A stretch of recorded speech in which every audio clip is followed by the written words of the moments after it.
Good evening all of you. Let's start today session. ये कल वाला ही सेशन को रिपीट करेंगे, लेकिन उसमें बहुत सारी इंप्रूवमेंट हम करेंगे।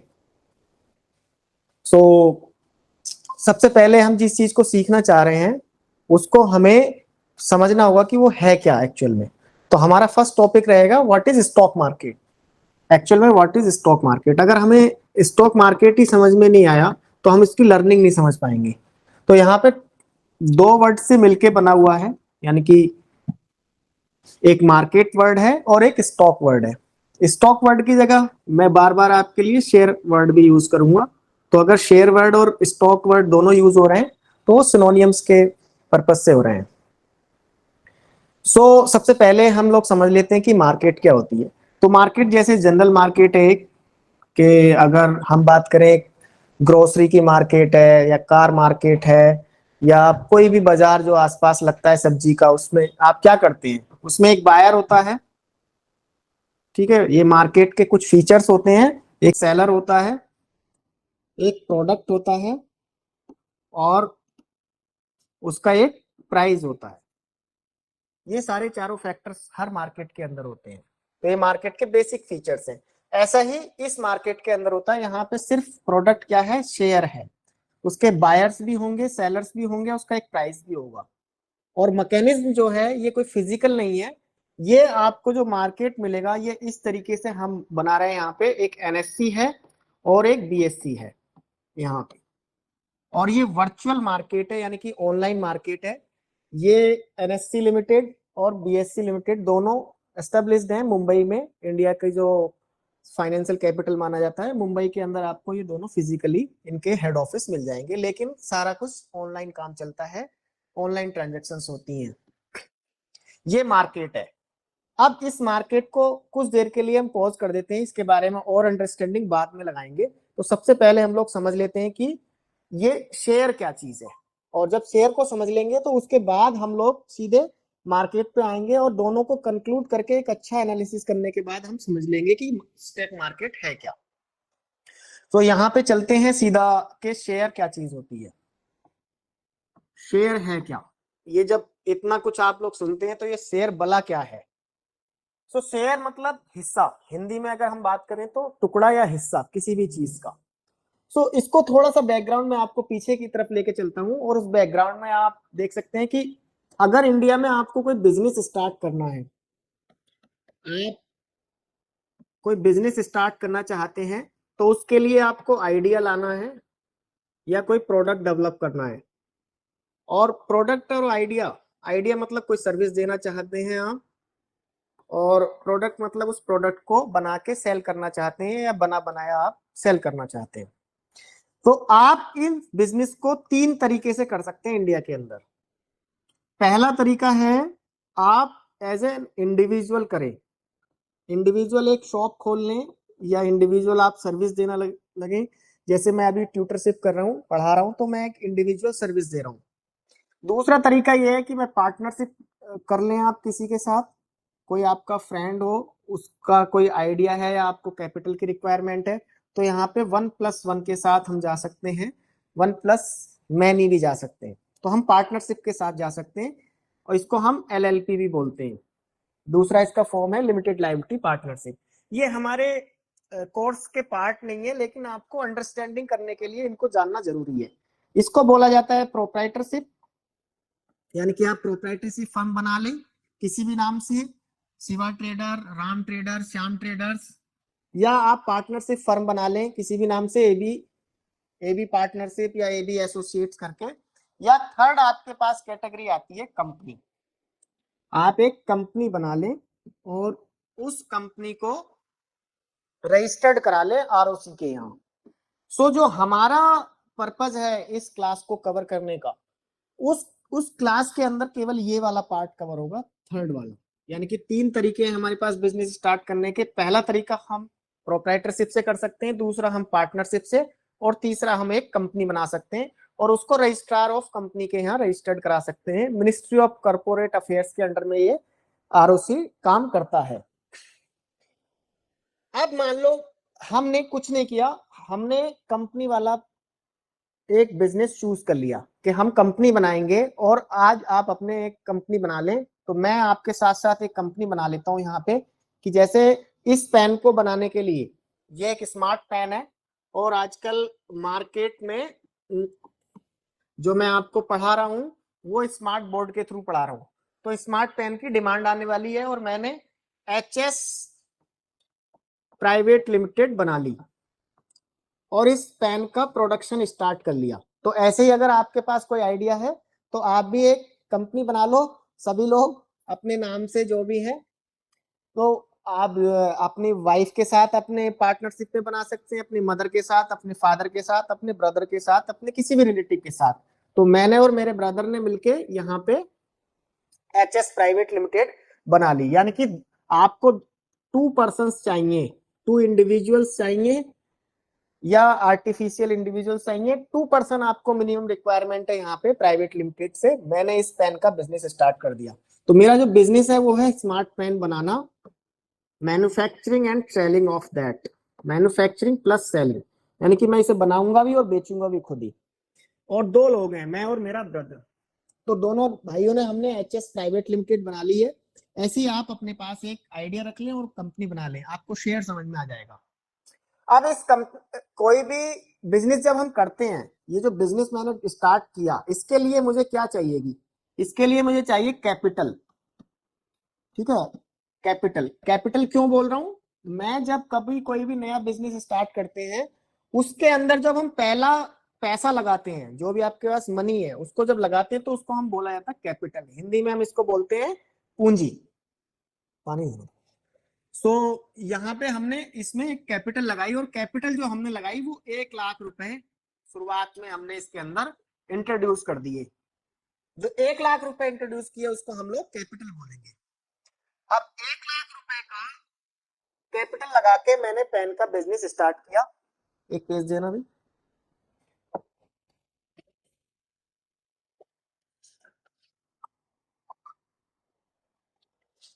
आपके लिए कोई लिमिट नहीं है, हमने एग्जाम्पल के तौर पे 1 लाख रुपए लिया है कि 1 लाख रुपए से हम लोग स्टार्ट कर लेते हैं और 1 लाख रुपए की ये कैपिटल, 1 लाख लिख दो, 1 लाख रुपए की कैपिटल हमने इंट्रोड्यूस कर दी HS प्राइवेट लिमिटेड के अंदर। आप अपनी कंपनी के अंदर भी 1 लाख रुपए इंट्रोड्यूस कर लीजिए।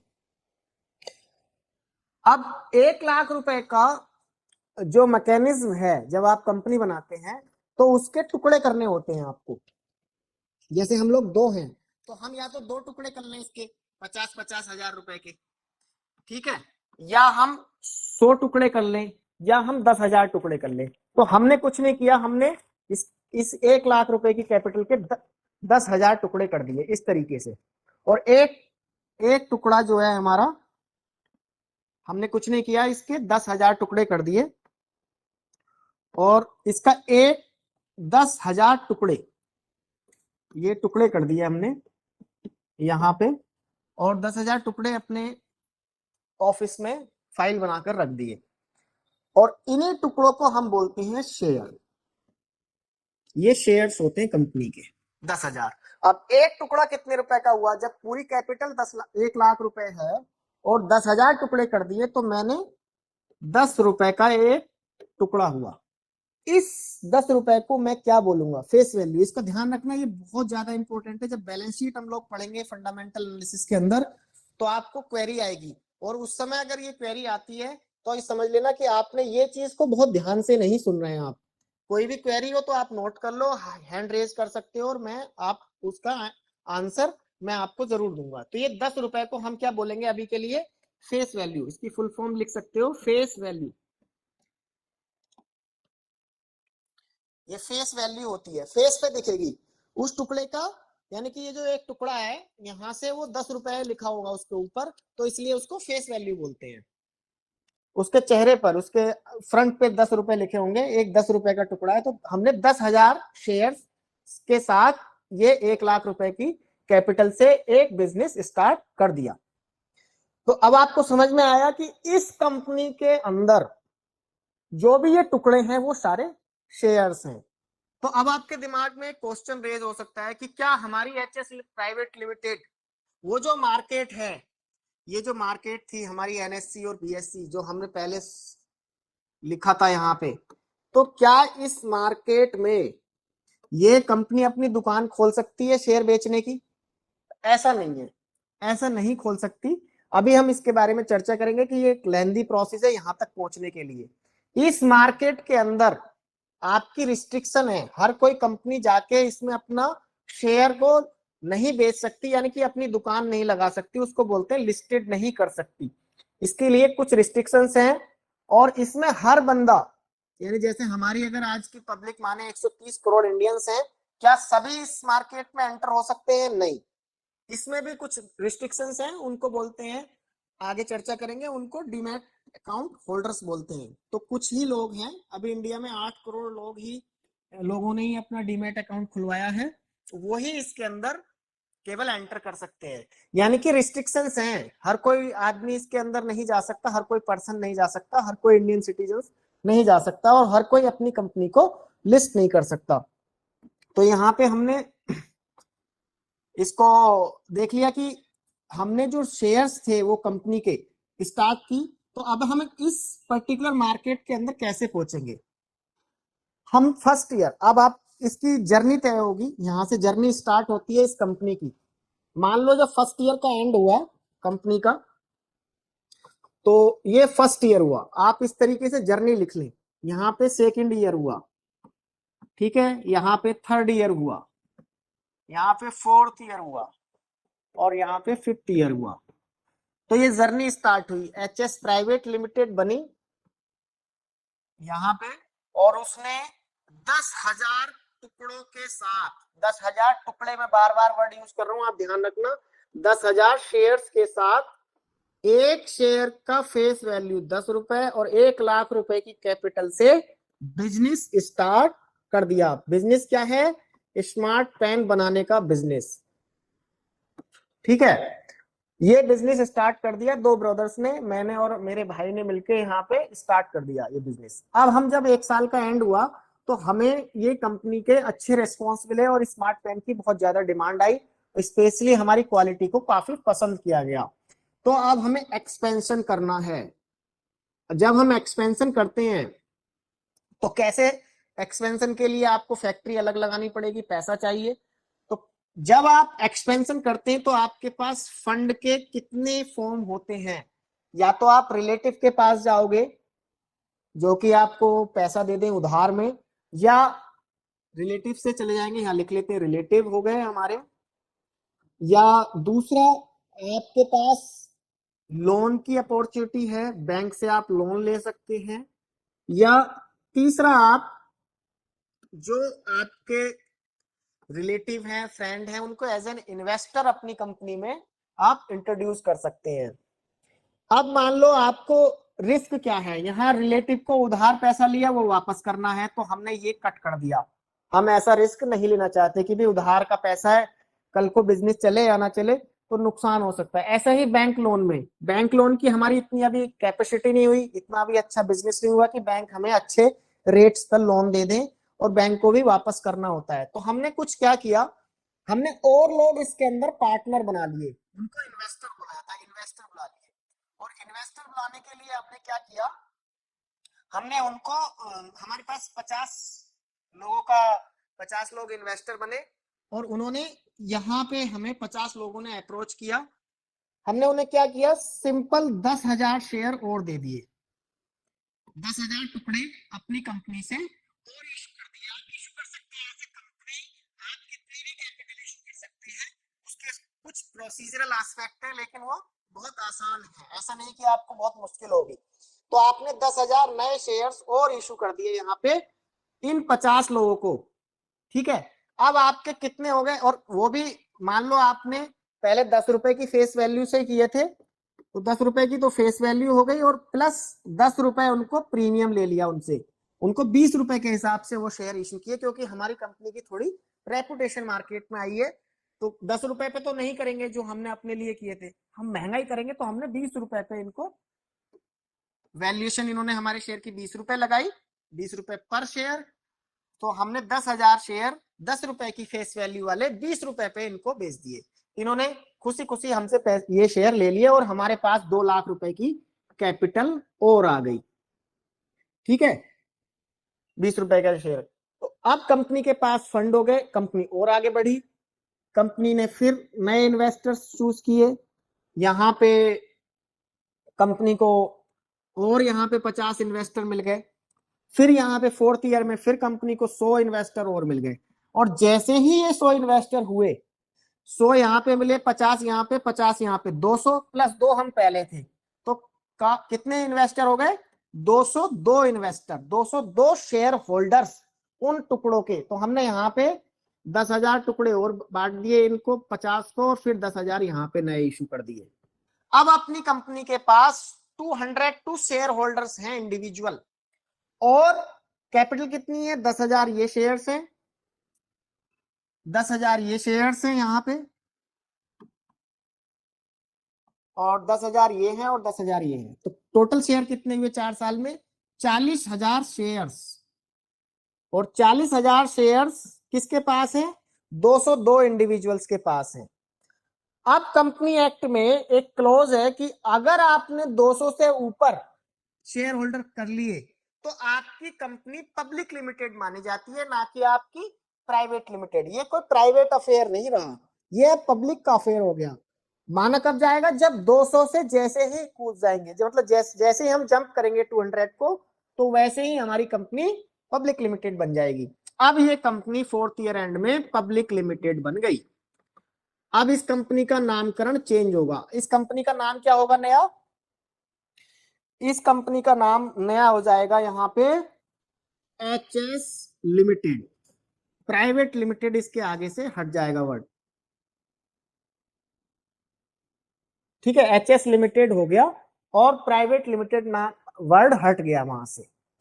अब जैसे ही ये कंपनी, हम 202 शेयर होल्डर्स हो गए और हमने अच्छा खासा बिजनेस कर लिया, हम 100 करोड़ की कंपनी टर्नओवर कर रही है और अच्छा प्रॉफिट कमा रही है, तो हमें और पैसा, अब नॉर्थ इंडिया में हमने पूरा स्मार्ट पेन का अपना बिजनेस फैला दिया, हम साउथ इंडिया में जाना चाहते हैं, वेस्ट में जाना चाहते हैं, ईस्ट में जाना चाहते हैं, तो हमें और कैपिटल की जरूरत है। हमारी रेपुटेशन मार्केट में अच्छी हो रही है, तो हमने क्या किया कि हमें और फंड्स की जरूरत है। फिर वही, आपके पास अल्टरनेटिव क्या है? अल्टरनेटिव क्या है इस समय? वही बैंक लोन ले लो आप, ठीक है, बैंक लोन ले लो, या आप कोई डिवेंचर इशू कर दो, वो भी लोन के फॉर्म में होते हैं, या आप अपनी कंपनी का आईपीओ निकाल दो। आईपीओ, अब आप आईपीओ समझेंगे कि क्या है। आईपीओ इनिशियल पब्लिक ऑफर, यानी कि जो मार्केट है एनएससी बीएससी लिमिटेड, उसकी एंट्री पॉइंट है आईपीओ। सो हम यहाँ पे चलते हैं नेक्स्ट पेज पे।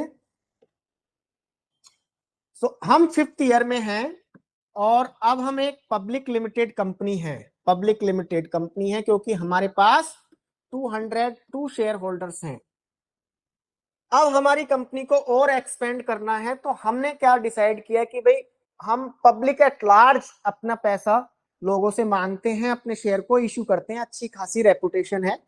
जो हमने वैल्यूएशन कराई अपनी कंपनी की, और वैल्यूएशन जो निकल के आई वो 100 रुपीज पर शेयर निकल के आई। तो इसमें मर्चेंट बैंकर्स होते हैं जो वैल्यूएशन करते हैं या संभालते हैं इस प्रोसेस को। और इस जो मार्केट हमारी थी एनएससी बीएससी लिमिटेड, हमने कहा था ना कि हर कंपनी नहीं जा सकती, इंडिया में कई लाख कंपनी हैं इस समय, अप्रोक्सीमेटली 50 के आसपास, तो वो सारी प्राइवेट लिमिटेड कंपनियां इसके अंदर एंट्री नहीं कर सकती। इस मार्केट का जो दरवाजा है वो आईपीओ के थ्रू खुलता है, आपको इनिशियल पब्लिक ऑफर लेके आना पड़ेगा। और इस मार्केट का जो गार्ड है, जो सिक्योरिटी गार्ड है, वो है सेबी, यहाँ बैठा हुआ है, और उसने कुछ इस मार्केट में दरवाजे के अंदर एंटर होने के लिए आपको कुछ कंडीशंस दे रखी है यहाँ पे, और वो फिल करनी होंगी। कंडीशंस सेबी के गाइडलाइंस के अंदर है कि ये कुछ गाइडलाइंस है, जब आप फिल कर लोगे तभी इसके अंदर मार्केट के अंदर अपनी दुकान लगा सकते हो। और दुकान में जो ग्राहक हैं वो डीमैट होल्डर्स हैं, यहाँ पे बैठे हैं डीमैट होल्डर्स, सारे डीमैट होल्डर्स यहाँ पे इधर की तरफ बैठे हुए हैं। जैसे ही नई कोई कंपनी आती है वो तुरंत खरीदने के लिए तैयार है डीमैट, अगर वो रेपुटेड है। डीमैट होल्डर्स यहाँ पे बहुत सारे हैं, 8 करोड़ हैं ये इस समय, 8 करोड़ के आसपास। तो वो सब इसके एनएससी के यहाँ, बीएससी के यहाँ अपना अकाउंट उन्होंने खुलवाया हुआ है। अब सेबी ने कहा कि भाई ये जो एचएस लिमिटेड है, यहाँ पे एचएस लिमिटेड जो है, अगर वो कंपनी लिस्टेड होना चाहती है या पब्लिक से एट लार्ज मनी इकट्ठा करना चाहती है, तो उसको एक आईपीओ लाना होगा, इनिशियल पब्लिक ऑफर, पब्लिक को ऑफर देना होगा, और उसमें कुछ सर्टेन कंडीशंस हैं। तो हमने अपनी एजीएम की 2202 शेयर होल्डर्स ने और मिलके ये बात की कि भाई अब हम अपनी कंपनी की दुकान यहाँ पे खोलेंगे, यानी कि लिस्टेड कराएंगे अपने आप को। सो ये फर्स्ट प्रोसेस है कि आपको यहाँ पे एंटर होने के लिए आईपीओ के थ्रू ही जाना पड़ेगा।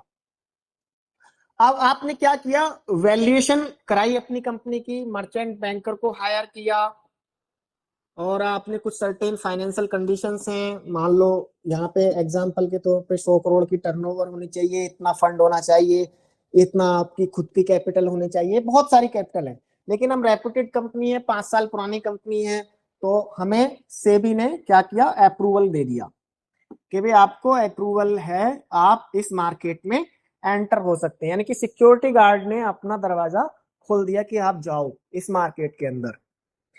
अब मार्केट के अंदर आप गए, पहला दिन आपने कहा पब्लिक से कि भाई पब्लिक, हम ये एक आईपीओ लेके आ रहे हैं अपनी कंपनी का, 100 रुपए, अपनी कंपनी के बारे में सारी बातें बताई आपने, आप बताते किस डॉक्यूमेंट के थ्रू हो, यानी कि पब्लिक के पास जाओगे कैसे। तो जब भी कभी आप कोई यूनिवर्सिटी के अंदर जाते हैं और पहली बार कोई एडमिशन लेते हैं, या किसी स्कूल के अंदर भी कोई एडमिशन लेते हैं, तो प्रोस्पेक्टस होता है। तो यहाँ पे भी एक रेड हेरिंग प्रोस्पेक्टस मिलेगा आपको, रेड हेरिंग प्रोस्पेक्टस, यहाँ पे प्रोस्पेक्टस मिलेगा, और आप उसको उस डॉक्यूमेंट के थ्रू कंपनी आपसे ऑफर कर रही है। ये एक तरीके से पब्लिक ऑफर है। इसके अंदर लिखा होगा कि हम ये बनाते हैं, हमारे डायरेक्टर्स ये हैं, हमारे प्रमोटर्स ये हैं, हमने ये किया पिछले 5 साल में, हमारी ये ग्रोथ है, हमारे आने वाले 10 साल की ये ग्रोथ है, हमारे रिस्क फैक्टर्स ये हैं। इसके अंदर सारी डॉक्यूमेंटेशन होती है, और इसको कौन अप्रूव करता है, सेबी। जब तक सेबी इसको अप्रूव नहीं करेगा तब तक ये पब्लिक में नहीं आएगा। अब जब रेड हेरिंग प्रोस्पेक्टस होता है, तो मान लो मुझे इस कंपनी, आपको मेरी कंपनी का शेयर खरीदना है आईपीओ के अंदर, तो आप अपने डीमेट अकाउंट से जितने भी शेयर खरीदने, वो आप एक तरीके से बिड कर दोगे वहां पे कि भाई मैं इस कंपनी का शेयर खरीदने के लिए तैयार हूं, मैंने 100 रुपए पे लिस्ट करने के लिए रेडी कर दिया। जैसे जोमेटो ने 60 रुपए पे लिस्ट के लिए किया था, तो उस समय आप पेटीएम की बात करें, नायका की बात करें, बहुत सारे आईपीओ लास्ट 1 ईयर में आए हैं, तो उनको आप थोड़ा सा रिमाइंड करें तो आपको समझ में आएगा कि वो रेड हेरिंग प्रोस्पेक्टस के थ्रू आपको बताने की कोशिश कर रहे हैं कि यहाँ पे हम एक आईपीओ लेके आ रहे हैं, पहली बार इनिशियल पब्लिक ऑफर लेकर आ रहे हैं, और वो रेड हेरिंग प्रोस्पेक्टस डॉक्यूमेंट के थ्रू सारी चीजें उसके अंदर होंगी। अब रेड हेरिंग डॉक्यूमेंट अगर आपने नहीं देखा आज तक, तो मैं आपको एक डॉक्यूमेंट दिखाना चाहता हूं यहाँ पे, वो है पेटीएम का।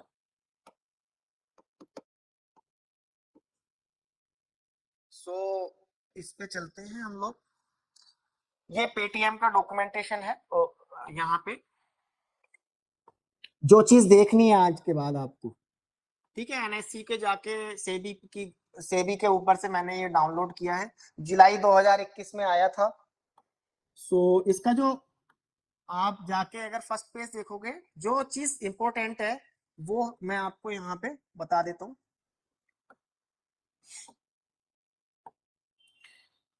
आपको हमेशा जो पढ़ना है इसके अंदर, कभी भी कोई कंपनी आए, ये है risk related to our business and industry, ये बहुत इंपॉर्टेंट डॉक्यूमेंट है। और ये जो क्लोज होती है, इसको कोई नहीं पढ़ता, नया इन्वेस्टर कभी भी नहीं पढ़ता, और बिना इसके आप देखो पेटीएम का क्या 1500 रुपए, यानी कि 75% 2000 से शेयर कहाँ नीचे 500 रुपए तक पहुंच गया। तो आपका कितना कैपिटल वहां पे इरोड हो गया, यानी कि आपकी जो हार्ड अर्न मनी है, खून पसीने की कमाई है, उसको आपने कैसे बर्बाद किया। और उसको बर्बाद करने का सिर्फ एक ही कारण है कि इन्होंने ये इस रिस्क को नहीं पढ़ते। यहाँ पे देखिए, पेटीएम ने अपने कुछ क्लोजेस क्या लिखी है, पहले if we are unable to attract merchants to our growth our relationship, तो हम क्या होंगे, prospects could be materially and adversely affected, पढ़ा ही नहीं इसको। दूसरा, ठीक है, if we fail to retain our customer तो क्या होगा, if we may not be able to maintain and strengthen our network effect, तो ये एक फैक्टर है। We derive a majority of our revenue from our payment services, यहाँ पे अगर पेमेंट सर्विसेज में कुछ दिक्कत आई तो क्या होगा, कोविड-19 की वजह से किस तरीके के नए नए रिस्क फैक्टर्स डेवलप हुए हैं, यहाँ पे ग्रोथ को नहीं किया तो क्या इंपैक्ट फाइनेंशियल कंडीशंस पे, क्या, ये पूरा पैराग्राफ इसका है। ठीक है, आप देखिए हमने इतना एक्सपेंड किया और हम फ्यूचर में ये कर पाएंगे, यहाँ पे सारा कुछ दिया हुआ है। Failure to maintain our technology infrastructure तो क्या होगा, we offer some of our service in partnership, तो अगर वो नहीं चल पाई तो क्या होगा, ये सारे factors. 9, we rely on financial institutional partner to our financial, अगर उन्होंने कुछ हमारी उनके साथ पार्टनरशिप नहीं बनी या उन्होंने हमारे यहाँ इन्वेस्ट नहीं किया तो क्या होगा। सबसे जो इम्पोर्टेंट है वो है ये, यहाँ पे आपको जो देखना था वो ये है, इसलिए मैं आपको इस डॉक्यूमेंट को दिखाना चाहता हूं जो हमने कल के सेशन में नहीं डिस्कस किया था। देखिए, we have a history of net losses, company खुद कह रही है आपसे, पेटीएम खुद कह रहा है कि मेरे पास हिस्ट्री है लॉसेस की। ठीक है, we anticipate increasing operating expenses, यानी कि फ्यूचर में हमारे ऑपरेटिंग एक्सपेंसेस और इंक्रीज होंगे, इसका मतलब हमारे लॉसेस और बढ़ेंगे। We may not be able to achieve and maintain profitability. This is the key, or that is the main reason rupees 1500 down है ये स्टॉक। अगर कोई कंपनी खुद बोल रही है, चिल्ला चिल्ला के बोल रही है आपसे इस क्लोज के अंदर कि हम नहीं कर पाएंगे, नहीं कर पाएंगे, नहीं कर पाएंगे, और उसके बावजूद आप उसका 2000 रुपए का शेयर खरीद रहे हो, तो आप समझ लीजिए कि आप क्या हो, जो बताने की जरूरत नहीं है। और सारे जो इन्वेस्टर्स हैं उन्होंने क्या, यही यही सारे इन्वेस्टर के साथ प्रॉब्लम है, वो सिर्फ और सिर्फ स्पेकुलेशन के लिए आते हैं मार्केट के अंदर, लेकिन मार्केट में आपको अगर डिस्क्लोज्ड इंफॉर्मेशन है उसको भी नहीं पढ़ना तो फिर नुकसान तो होना ही है। यहाँ पे आप देखो इसके अंदर क्या है, अगर इसको पढ़ोगे तो ये लॉसेस हमने किए हैं। We expect to continue to incur net losses for the foreseeable future. Foreseeable कितने साल देख सकते हो भाई, एटलीस्ट 5 साल तो देख ही सकते हो आने वाले समय में। तो foreseeable फ्यूचर में हमें लॉसेस ही होने हैं, यानी कि हमें प्रॉफिट ही नहीं होना। And we may not achieve or maintain profitability in the future. अब फ्यूचर में उसने बताया भी नहीं कि 3 साल करेंगे, 5 साल करेंगे, 10 साल करेंगे, 50 साल करेंगे। सो आप समझ लीजिए ये पढ़ाने का इस पर्टिकुलर डॉक्यूमेंट का जो ओवरव्यू मैंने आपको कराया, तो ये अगर आप इस लाइन को पढ़ लेते हैं, 4 लाइन है सिर्फ, हर रेड हेरिंग प्रोस्पेक्टस में ये रिस्क फैक्टर मिलेगा आपको, और ऊपर जो आपका इंडेक्स होता है उसके अंदर लिखा होता है कहाँ पे है, आराम से आप पढ़ सकते हो। यहाँ 35 पेज पे जाके पढ़ना, 35 से 42 तक लगभग ये है 8-10 रिस्क फैक्टर्स। लेकिन जो सबसे मेन था, अगर मान लो मैं कोई पैसा लगा रहा हूं और उससे प्रॉफिट ही नहीं हो रहा तो फिर फायदा क्या है। आप समझो कितने साल पहले पेटीएम बना है, 5-7 साल हो गए और वो आज तक प्रॉफिट में नहीं आया, तो आने वाले कितने समय में प्रॉफिट में नहीं आएगा, तो क्यों लगाऊं उसके अंदर पैसा। वही नायका है, दूसरा स्टार्टअप है, ठीक है, वो प्रॉफिट के अंदर है और वो पेटीएम से बाद बना है, तो मैं उसके अंदर क्यों नहीं पैसा लगाऊं। और दोनों का शेयर प्राइस देख लीजिए, मार्केट लॉजिक पे चलती है, ऐसा नहीं है कि इरेशनल है मार्केट, रैशनल तो है। वैल्यूएशन तो सबको सारी मार्केट ही डिसाइड करेगी ना। आप तो 10,000 रुपए लगाते हो, कुछ लोग 100 करोड़ लगाते हैं, वो कैसे लगाएंगे पैसा, किसी कूड़े के अंदर तो नहीं लगाएंगे, गार्बेज है ये। तो अब गार्बेज के अंदर तो कोई पैसा नहीं लगाएगा, ये सिंपल सा लॉजिक है। अगर आप रेड हेरिंग प्रोस्पेक्टस को पढ़ लेते हो तो आप आईपीओ को अच्छे से समझ लोगे। तो हम बात कर रहे थे, रेड हेरिंग प्रोस्पेक्टस लेके आएंगे हम, उसके अंदर सारी कमियां बताएंगे और फिर हमें इस मार्केट के अंदर एंट्री मिल जाएगी। अब हमारा यहाँ पे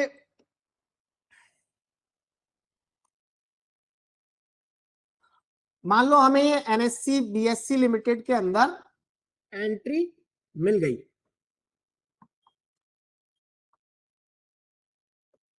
तो एनएससी बीएससी ने क्या किया, अपना जो मार्केट है उसके दो हिस्से कर दिए, ठीक है, इन दोनों ने, इसको लिख दिया प्राइमरी मार्केट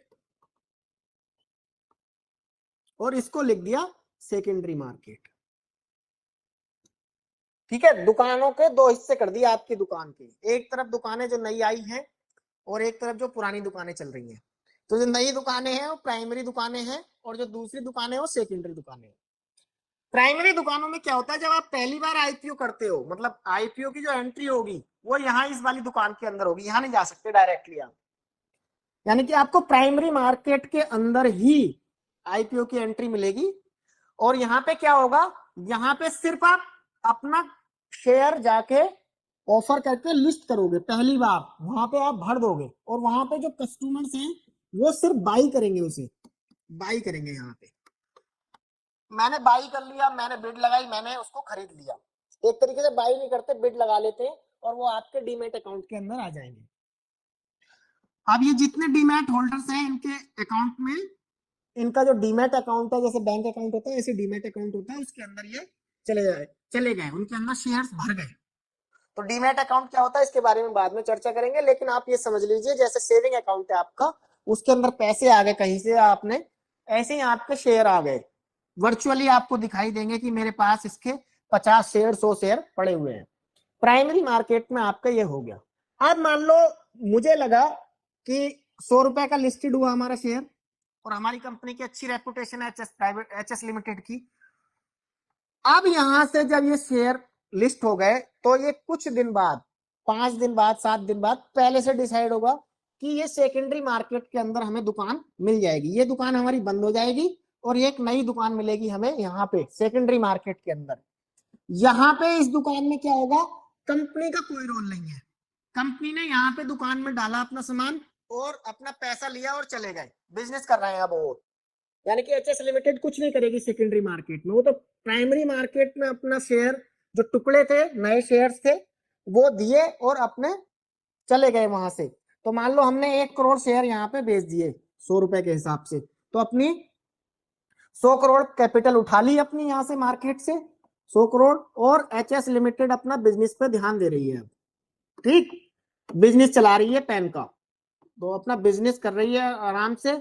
और यहाँ सेकेंडरी मार्केट में क्या होता है, सेकेंडरी मार्केट में ये जितने बिड लगाई थी ये बायर हुए थे, ये अपना शेयर अगर इनको पैसा लेना है, मान लो ये सेकेंडरी मार्केट में 100 रुपए का, पहली मार्केट में 100 रुपए का गया, यहाँ पे जब ये डिमांड बढ़ी, यानी कि उन्हें और लगा कि भाई 100 रुपए कम है 120 का होना चाहिए, तो ये मान लो 150 रुपए का सेकेंडरी मार्केट में हो गया डिमांड एंड सप्लाई की वजह से। तो 1 करोड़ शेयर है हमारे, तो इन बायर्स ने कुछ ने अपना सेल करना स्टार्ट कर दिया और नए बायर्स ने उसको बाई करना स्टार्ट कर दिया, तो यह बाई सेल रोज होती रहती है और ये मार्केट बन जाती है। मार्केट में क्या हो रहा है, सेकेंडरी मार्केट में मेरे कंपनी के शेयर जो मैंने लिस्ट किए प्राइमरी मार्केट में, सेकेंडरी मार्केट में जो बायर्स थे, फर्स्ट टाइम बायर्स थे, वो जाके सेल कर सकते हैं और नए बायर्स जिनको यहाँ पे शेयर नहीं मिल पाए वो उसको खरीद सकते हैं। तो सिंपल यहाँ पे रोज sale purchase sale purchase sale purchase हो रही है, सिंपल जैसे नॉर्मल मार्केट में होती है।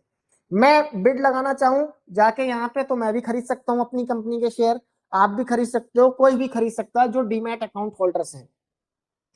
अब मान लो मेरी कंपनी की रेपुटेशन अच्छी है और बढ़ रही है तो वो 150 रुपए हो गया, कल को अगर मैंने अच्छा परफॉर्म नहीं किया नेक्स्ट क्वार्टर के अंदर तो वो कंपनी का शेयर हो सकता है 90 रुपए आ जाए, कोई कंपनी का फिर ऊपर उठ चला जाए 160 हो जाए, कोई नीचे आ जाए 170 पे आ जाए। तो जिस हिसाब से जैसे जोमेटो 60 रुपए पे लिस्ट हुआ, 160 रुपए पे उन्होंने आईपीओ निकाला, लिस्ट हुआ 80 90 100 के आसपास, सो उसके बाद 160 150 तक चला गया, फिर अब आप फिर से 45 40 रुपए आ गया। मतलब उस तरीके से जो डिमांड एंड सप्लाई है और कंपनी की जो परफॉर्मेंस है वो फंडामेंटल एनालिसिस की जब हम लोग चैप्टर पढ़ेंगे तो उस चैप्टर में हम लोग कवर करेंगे कि कैसे फंडामेंटल डिसाइड करते हैं और कैसे डिमांड एंड सप्लाई डिसाइड करती है। तो यहाँ पे जो है एक तरीके से सेकेंडरी मार्केट के अंदर डिमांड एंड सप्लाई का प्रॉपर रूल जो इकोनॉमिक्स में है वो यहाँ पे चलता है। तो डिमांड एंड सप्लाई के बेसिस पे एचएस लिमिटेड का शेयर यहाँ पे ट्रेड होगा रोज डेली बेसिस पे। अब हम यहाँ मार्केट के अंदर आ गए, तो ये मार्केट का पता कैसे चलेगा कि ऊपर जा रही है नीचे जा रही है?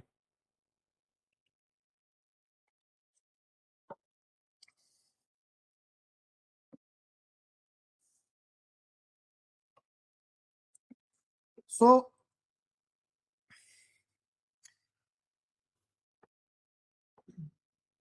यहाँ पे हमने मार्केट बना ली अपनी, ये मार्केट है, एनएससी नाम है इसका और बीएससी नाम है, सिंपल।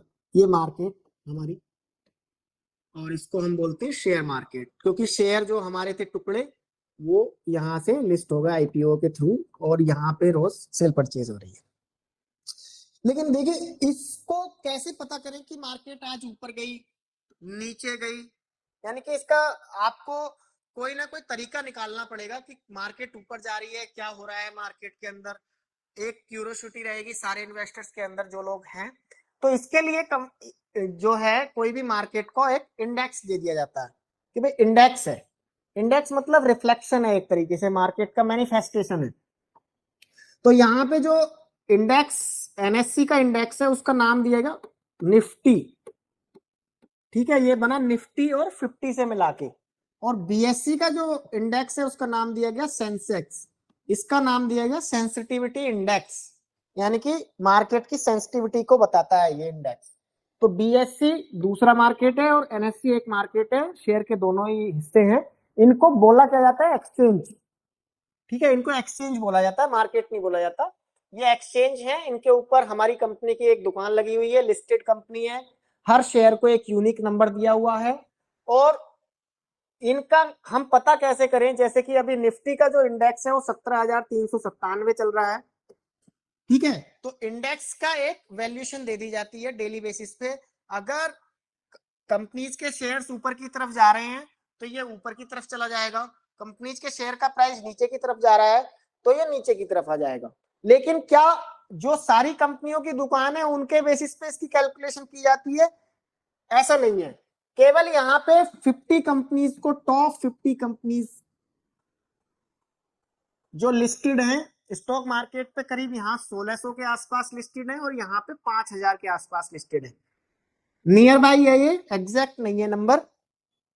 तो बीएससी के पास 5000 लिस्टेड कंपनीज हैं और एनएससी के पास 1600 प्लस लिस्टेड कंपनीज हैं, यानी कि इनकी 1600 दुकानें यहाँ पे खुली हुई हैं और 5000 दुकानें यहाँ पे खुली हुई हैं, ठीक है। क्या बीएससी का जो सेंसेक्स है या एनएससी का जो निफ्टी है वो सभी कंपनियों की कैलकुलेशन लेता है अपने पास बढ़ने और घटने के लिए?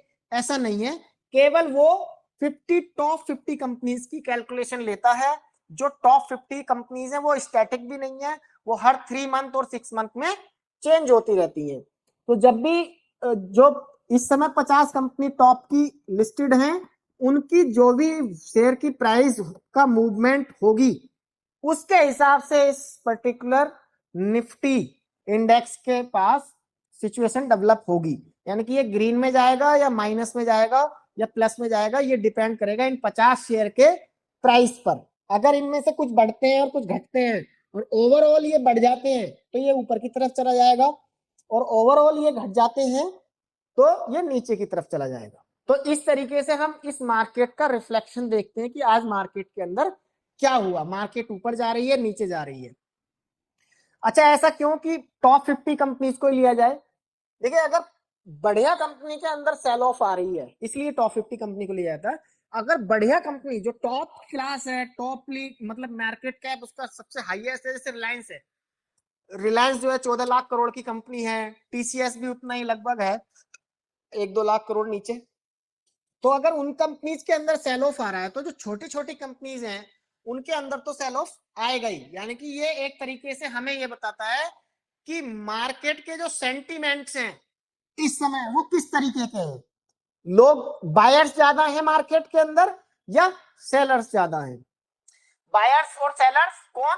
जो वो लोग जो डीमैट अकाउंट खोल के यहाँ बैठे हैं, ठीक है, डीमैट अकाउंट खोल के बैठे हैं, डीमैट होल्डर्स, डीमैट होल्डर्स। अब डीमैट अकाउंट खोलने के लिए आपको क्या चाहिए? बायर्स और सेलर बनने के लिए आपको पहले तो 18 साल का होना जरूरी है, 18 ईयर्स का पैन कार्ड चाहिए, एक अकाउंट चाहिए, यहाँ पे पैन कार्ड चाहिए आपको, ठीक है, प्लस आपको आधार कार्ड चाहिए, ये 3 रिक्वायरमेंट, प्लस आपको सेविंग अकाउंट चाहिए, एक सेविंग अकाउंट आपका होना चाहिए, ठीक है। अगर आपके पास ये चारों चीजें हैं तो आप एक डीमैट अकाउंट होल्डर बन सकते हैं, आप मार्केट में एंट्री के लिए एलिजिबल हैं। और ये जो डीमैट होल्डर्स हैं ये कहाँ पे अकाउंट खुलवाते हैं अपना? क्या ये एनएससी और बीएससी पे डायरेक्टली खुलवाते हैं? नहीं, यहाँ पे बीच के अंदर इस इन दोनों के बीच में यहाँ पे बैठे हुए ब्रोकर्स, उनको स्टॉक ब्रोकर्स बोला जाता है या स्टॉक एजेंट बोल लो, ठीक है। आप उनको नाम जो दिया जाता है इंडिया में वो स्टॉक ब्रोकर्स ही है। तो स्टॉक ब्रोकर बैठे हैं बहुत सारे, और वो यहाँ पे आप जब डीमेट अकाउंट खुलवाने जाओगे तो स्टॉक ब्रोकर के पास जाओगे, वो अपने आप इनके यहाँ आपका अकाउंट खोल देगा। ये डायरेक्टली किसी का अकाउंट नहीं खोलते, यानी कि आपको डायरेक्टली मार्केट के अंदर नहीं जाना। मार्केट ने अपने पूरे इंडिया में ब्रोकर्स बना रखे हैं, स्टॉक ब्रोकर्स बोलते हैं उनको, और वहां पे आप जाके अकाउंट खुलवा सकते हो। आजकल तो ऑनलाइन खुल जाते हैं, तो ऑनलाइन आप जाके खुलवा सकते हो, जैसे कोटक सिक्योरिटी है, जीरोधा है, आईसीआईसीआई सिक्योरिटीज है, एंजल ब्रोकिंग है, शेर खान है, एसएमसी है, ये सारे क्या है? स्टॉक ब्रोकर्स हैं। आप यहाँ पे डायरेक्टली नहीं जा सकते मार्केट के अंदर, मार्केट के अंदर आपको इस इनडायरेक्टली जाना होगा ब्रोकर के थ्रू।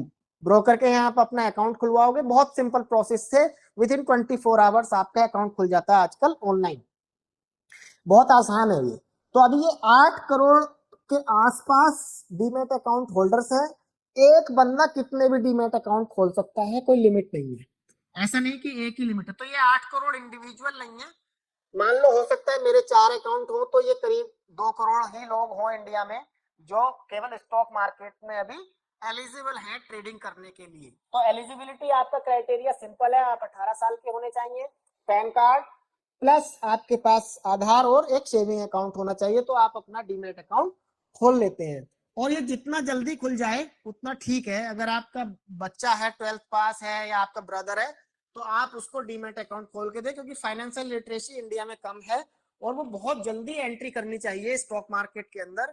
और जो भी आपकी पॉकेट के मनी होती है, जब हम पढ़ते हैं तो पॉकेट मनी मिलती है, तो उसको आप धीरे धीरे छोटे छोटे स्टॉक्स में आप लगा सकते हैं, छोटे छोटे एसआईपी टाइप से। आप अगर इसको सीख लेते हैं तो आप खुद से कौन से स्टॉक के अंदर लगाना है, कब लगाना है, ये सारी चीजें सीख जाओगे।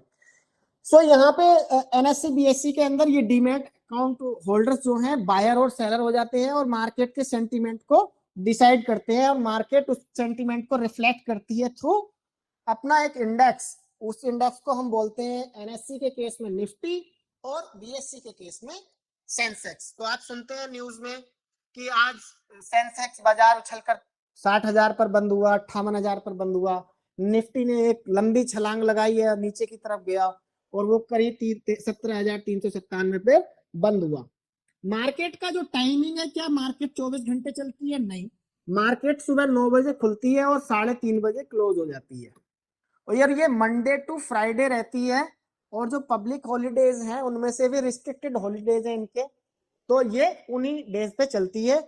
लेकिन ये फैक्टर यही है, 9 सुबह मॉर्निंग में ओपन होगी और 3:30 पे ये बंद हो जाएगी।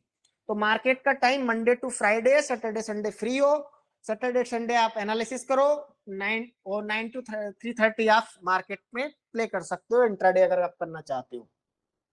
कोई भी चीज खरीदी और बेची इस मार्केट के अंदर केवल 9 बजे से 3:30 बजे तक ही हो सकती है। तो इंडेक्स और सेंसेक्स निफ्टी का इंडेक्स एनएससी का इंडेक्स निफ्टी और बीएससी का इंडेक्स सेंसेक्स, ये ध्यान रखना है।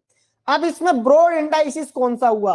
अगर एक क्वेश्चन पूछा जाए कि ब्रॉड कौन सा इंडाइसिस अच्छा है, तो आप हमेशा ध्यान रखना एनएससी वाला जो निफ्टी 50 है वो ब्रॉड इंडाइसिस है, क्योंकि वो 50 स्टॉक्स को रिप्रेजेंट करता है।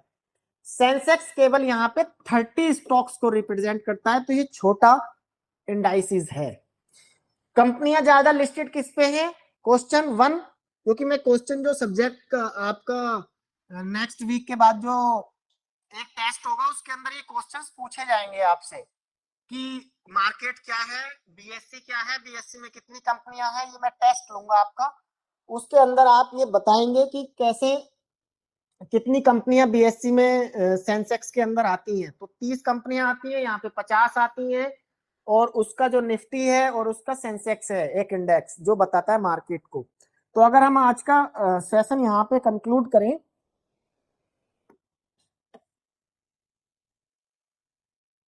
तो उसके अंदर हमने क्या लर्न किया जो सबसे ज्यादा इंपॉर्टेंट है, बहुत सारे लोगों को अगर फायदा मिलेगा इस क्लास से, तो उसमें हमने सबसे पहले मार्केट को समझा कि मार्केट क्या है। तो मार्केट हमारे लिए एनएससी बीएससी है, ठीक है।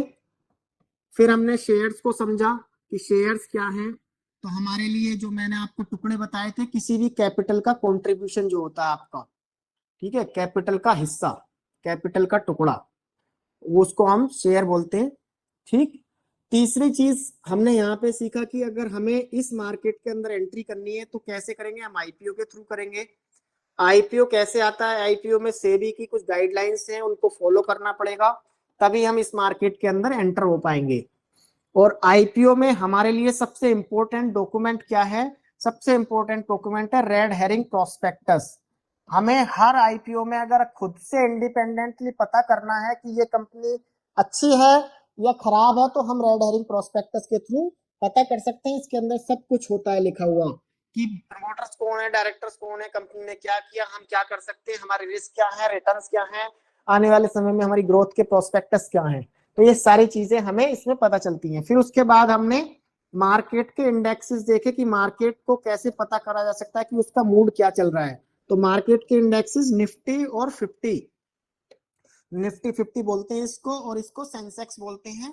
तो इसके थ्रू हम पता कर सकते हैं। और फिर हमने पता करा कि डीमैट अकाउंट, यानी कि मार्केट में अगर हम पार्टिसिपेट करना चाहें तो हमें एक डीमैट अकाउंट खुलवाना होता है, और वो डीमैट अकाउंट खुलता है इस एनएससी बीएससी में, लेकिन खुलता किसके थ्रू है, वो ब्रोकर के थ्रू। और ब्रोकर के यहाँ हमें जाना होगा नहीं, ब्रोकर ऑनलाइन अवेलेबल है, आप जाके उसमें अकाउंट खोल सकते हैं। उसके लिए हमारी 18 साल एज होनी चाहिए, यानी कि हम एडल्ट होने चाहिए, प्लस हमारे पास पैन कार्ड होना चाहिए वैलिड, हमारे पास आधार कार्ड होना चाहिए, प्लस हमारे पास एक सेविंग अकाउंट होना चाहिए, ठीक है। हम इसके बाद ब्रोकर के यहाँ एप्लीकेशन फाइल करेंगे, विद इन 24 आवर हमारा अकाउंट खुल जाएगा, और हम यहाँ पे एनएससी बीएससी में जाके शेयर को सेल और परचेज कर सकते हैं किसी भी कंपनी के जो इनके यहाँ लिस्टेड है। क्या सब कंपनी आ जाती है? नहीं, आप जो आईपीओ लाएंगी और जो सेबी की कुछ गाइडलाइंस को फॉलो करेंगी, वही कंपनी यहाँ पे लिस्ट हो सकती है। तो ये आज के सेशन का कंक्लूजन है। अगर कोई क्वेरी है तो पूछ सकते हैं, अदरवाइज हम क्लोज करते हैं। Thank you very much.